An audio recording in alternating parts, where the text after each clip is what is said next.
here for something else. I didn't even tell you about this. You don't need to time it. We're going to talk about the Surreal Life, episode 1 and 2 for season 2. We're not promising we're going to do the whole season. But we watched it. I took notes. I was like... I was so excited.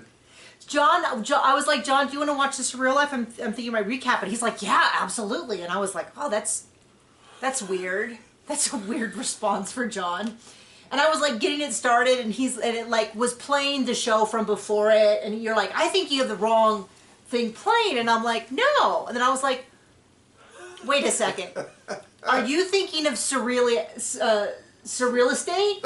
And he's like, well, what did you say? I said, the Surreal Life. And he goes, I don't understand. And I had to clarify. So one of the shows that we really like is Surreal Estate. Not this. Which is on the Sci-Fi Station, and it's about... haunted real estate. And so in every episode, they have some property that they're dealing with that's haunted by a demon or this or that. And they have to, in order to sell the house, they have to deal with whatever it is. And it's got This is not that. It has Twyla and Mutt from Schitt's Creek. So if you know who they are, they got their own show. I don't know if it's coming back for season 3. We really like it. It's like X-Files spooky, where it's like spooky, but it's not actually genuinely like have nightmares. They have usually one overarching theme each season of like a particular house that's particularly bad. Anyway, that is not this show. That is not what we're doing. So John did not... This is called Villa of Secrets. Welcome to the Villa. It's the first episode. We meet the cast of the show. And if you need to leave to deal with him, you can. But you don't need to leave just yet. So John, why don't we start before you run out of here? Do you have any thoughts about what you saw? I mean, not good ones. You liked one of them. I mean, until I didn't. Well, so, yeah. So Macy Gray, you liked. Let me just put words into your mouth. Okay. You can just edit this later. But we met Chet Hanks, who is Tom Hanks' son, and he's sort of he describes himself as a rapper/actor. I don't know him as that. I know him as the internet personality who kind of says goofy stuff. He doesn't seem to be a terrible person, but he seems a little goofy. Kim Zolciak, who is from Real Housewives of Atlanta and Tardy for the Party, who I liked her well enough when she's on the show. She's my age, which is a little wild.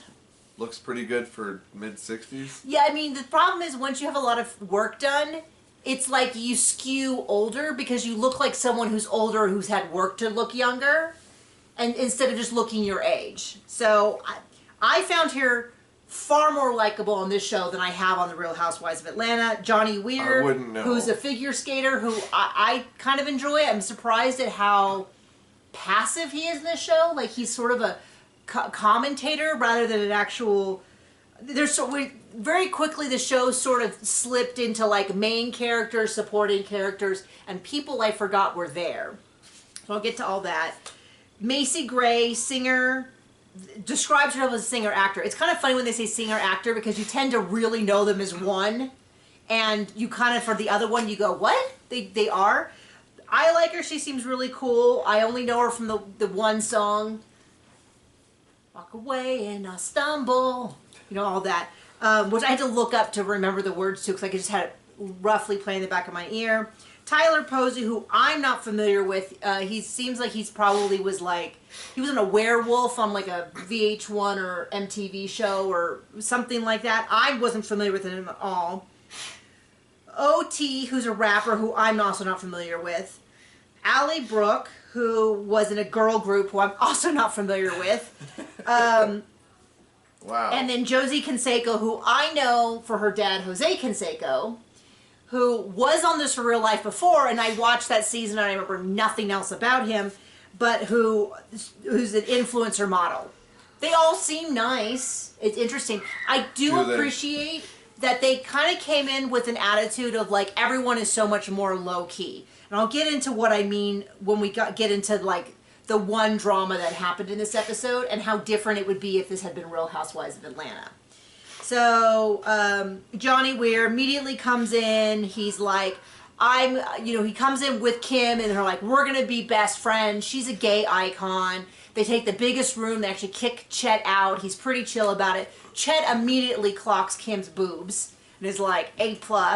And she immediately is like, Chet's hot. And I'm like, okay, so, and this must have been filmed last year, or at least a while ago, because she's a different age than she is now, and she's talking about her divorce.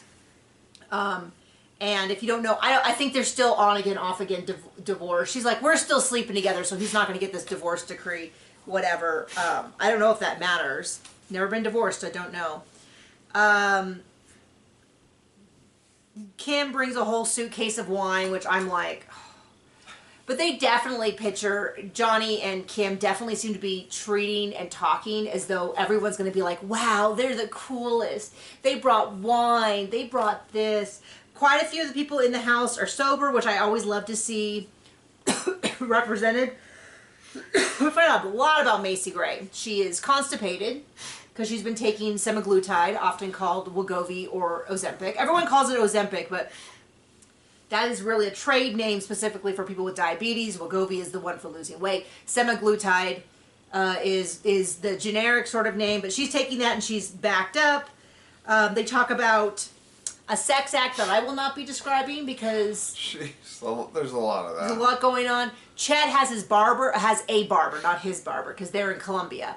A barber come out, and it was kind of funny because they're like, oh, who's here? They're allowed to talk on their phones and everything. They're like, who's here? And like a barber for Chet. And Kim's like, he doesn't have any hair. But he says that because his hair is so short, it grows quickly. He has to have it done every couple days.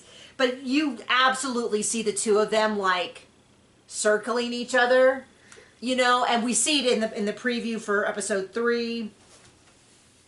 Oh, and then they do a breath work thing. I have friends who've done breath work. They say it's very powerful. I have a master's in sports psych. We do talk a lot about breathing and...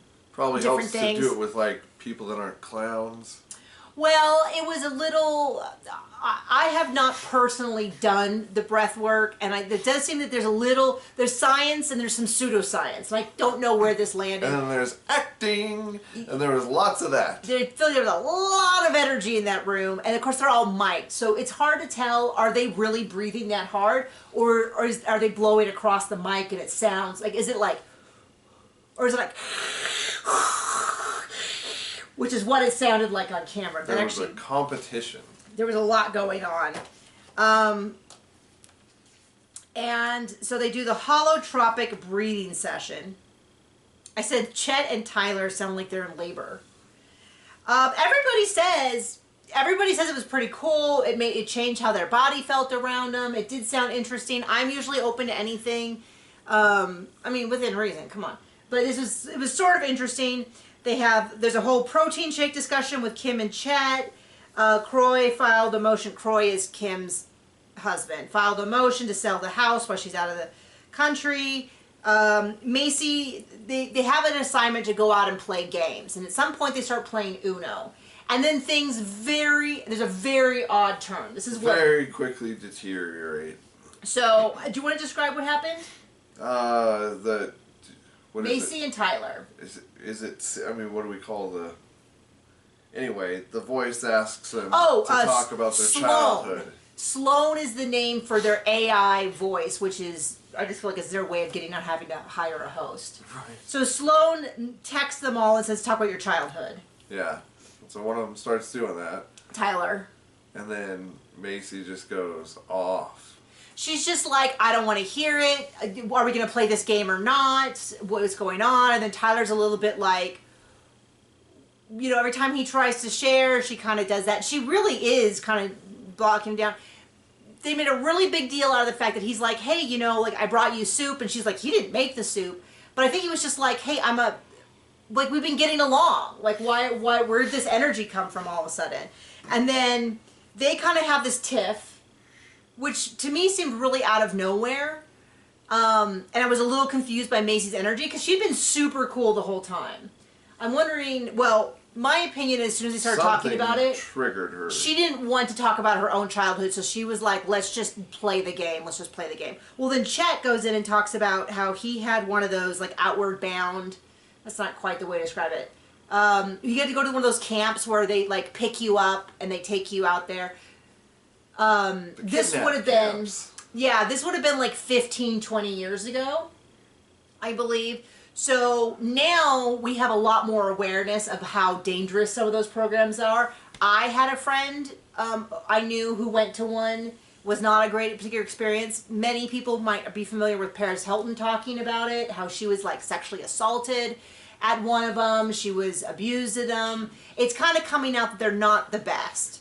But, you know, I do have to really give him a lot of respect for the fact that he talks about how difficult it was.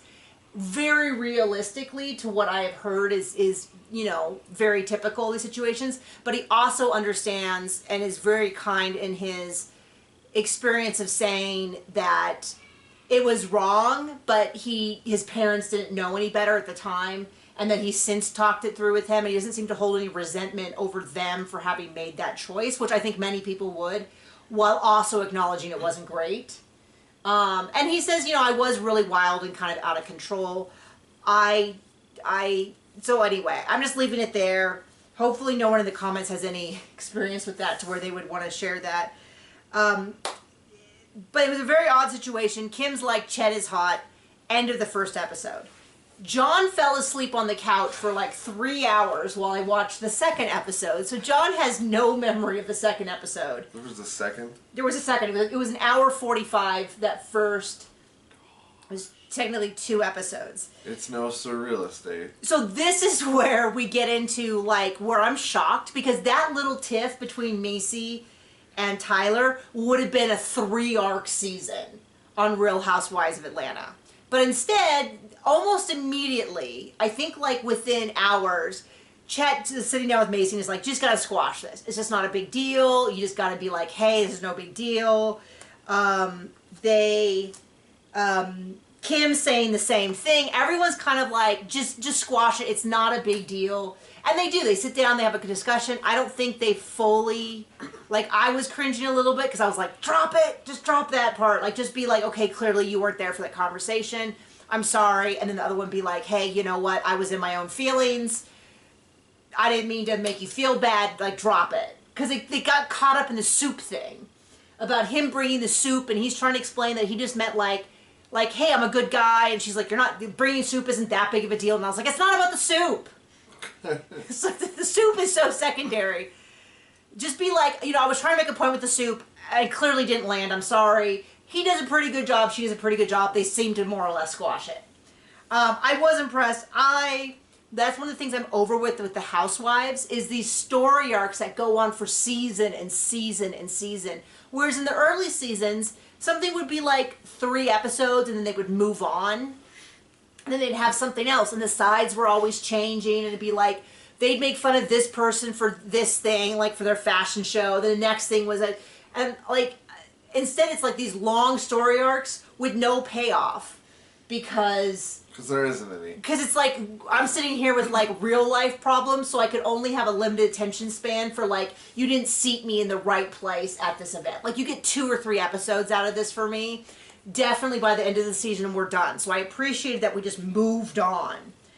A lot of bathroom talk about who's pooping, who's not pooping, who's comfortable. Okay. Yeah, I know. There's just a lot going on. We're getting the impression that Macy might have an alcohol problem. At some point she talks about how her and Courtney Love are doing cocaine and Courtney Love is really great. And I was like, not what I normally hear about Courtney Love. But I guess if you're doing cocaine together, maybe I'm confusing who did cocaine with who. Maybe you're more likable, but haven't heard a lot of great things about Courtney Love. So they go to this really steep mountain that I couldn't pronounce, and it's got 700 steps that go back and forth all the way to the top. Kim did crack me up in this because everyone goes. Macy's like, I don't think I can do this. She goes 12 steps and she turns around. And Kim goes with her. She's like, I'm not going to leave you alone. I'm not going to do this. They're all supposed to take these locks up to the top and lock them on. And Kim tells us in the interview, I was trying to tell Macy I didn't want to do this either, but she just kept insisting that I go without her. And Macy's like not picking up on the hint. And that is what I thought immediately when Kim was like, I'm not leaving you behind. But it kind of was funny that she even admitted it. So eventually Macy's like, no, go, go, go. You have to go. You have to be with everyone. Go. So finally Kim's like, fine. So she goes up like way after everyone else. And they go back and forth. You see lots and lots and lots of walking. They eventually get up there. And it's really funny because it's got Macy like drinking with the sound guy. And she's like, aren't you supposed to be working? And he's like, I am. I'm recording this. And they got like a drink and stuff. They all the way they get to the top. I don't know what this means. Well, I didn't see it, so I don't know either. They go all the way to the top. It's beautiful. It's beautiful. I do wonder, though, part of me goes, would I be able to climb that if somebody just dropped me in Colombia and was like, climb that mountain? I'm like, I don't know that I could either. I'd hope so. From the mountains. Of course we could. I mean, depends on, I think they're down at near sea level. In Colombia? I probably have a good advantage. I mean, it depends on where they are in Colombia, but I think that I don't think they're up in the mountains. I think they're in a major place. Yeah, but we are, yeah. But we're from the mountains. So anyway, they go down. Everyone seems to be happy. Oh, and they're like, here, put the fan on your boobs. And Chet's like, the boobs are great. I'm like, okay, you don't need to tell us. We know. We can understand body language and your little eyeballs. Just like, it's not that big of. But it's like, it's kind of funny. It is kind of funny, though, to watch people that are genuinely, like, horny for each other, and it's not like a storyline. So anyway, they get back, they all share these secrets. Everybody reads something off the screen and guesses who it is about some secrets. This is the point where I go, I genuinely forgot that Allie was there.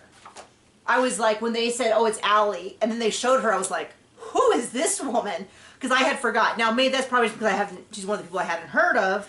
And she hasn't had a major storyline, but we hear about Kim and her parents, which if you watch Real Housewives of Atlanta and remember it, which I did the first but not the latter, you would remember that happening on the show or on her tarting the party, whichever one it was.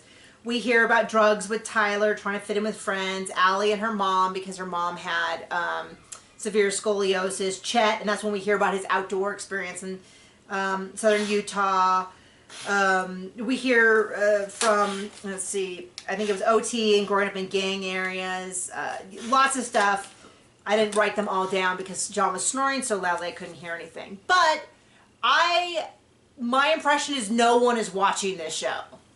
That is my impression, which bums me out because this used to be one of my favorite shows, and there's something about the vibe where they're like, hey, just hang out and do some stuff together that does tend to bring out some more authentic behavior because there's no prize.